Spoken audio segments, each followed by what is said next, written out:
It's easy to walk straight past the LEAS Pavilion and not notice it.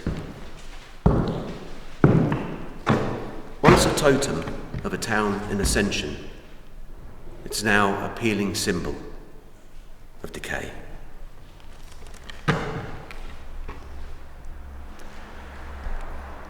Just imagine the prevailing mood in Folkestone when the pavilion was built in 1902. It was a town on the rise, ready to meet the public as the most prestigious seaside resort in the country. All it needed was a place for the public to meet.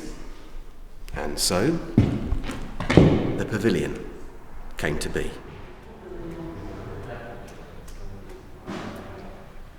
I've spent my life on and off stages, and when I come into a place like this, I can always tell this is going to be a good place. It's kind of used to, they don't build places like this anymore. This was built in 1902, this place, the LEAS Pavilion, and it was built in an old theatrical tradition. They don't build places like this anymore. It's kind of now this kind of throwaway architecture which is never built to stand, and this is why places like this should be saved and looked after and cherished. So Ben, there's a lot of work to be done, isn't there? There is, yeah. You've known this place a long time.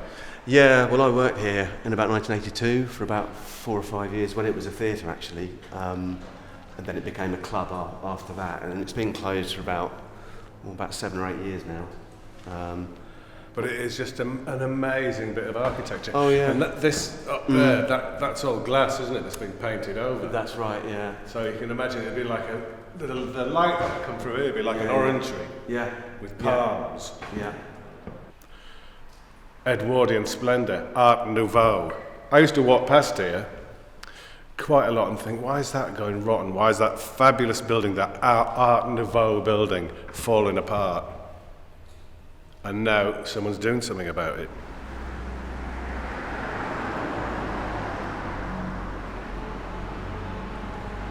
Well, we're hoping that we can sort of make it into some kind of a community-based sort of building and like a film hub. And as you've seen, there's the retail places outside. We hopefully might be able to get people to rent those out and stuff, and people to hire it out and use it maybe for films as well sometimes. Would I still be able to get a cup of tea? Defo. And some tiffin. Oh, definitely. Yeah.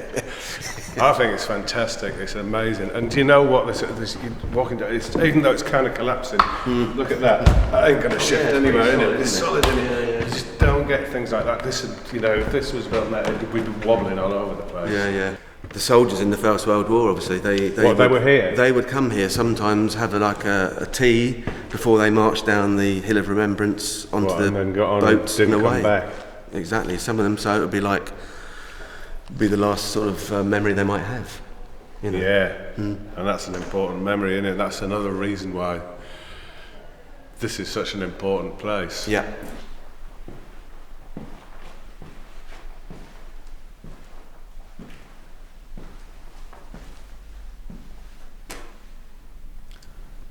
Just imagine actors in the wings waiting for their cue to go on stage. Just imagine the laughter from the audience and the good times that were had in here. Just imagine who might have been in that audience in 1902. Maybe the future king, Edward VII, and his mistress, Alice Keppel. And just imagine the thoughts of those soldiers who came here for farewell concerts in 1914 on their way to the front.